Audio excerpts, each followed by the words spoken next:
очигледно становите кај нас веќе не се категорија само место за живење, дом, топол дом, туку е инвестиција. И во недостаток на други можности за инвестирање, луѓето инвестираат во станови.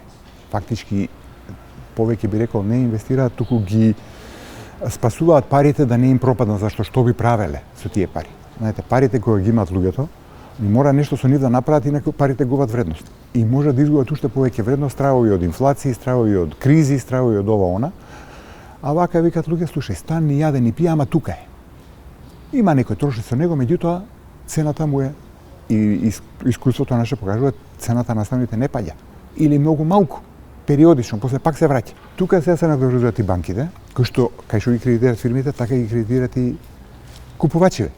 Затоа што и банките тој капитал што го пласираат за стамбени кредити е најлесно да го дадат. Затоа што им изгледа нив најмалку ризичен, бидејќи самите станови што се градат се гаранција, се колатерал за кредитот ако у случај да некој да не го врати.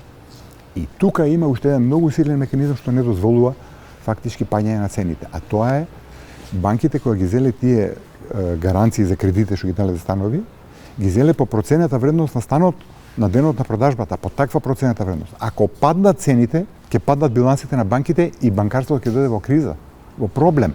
Нема да се сруши, меѓутоа контракција голема ќе преживее.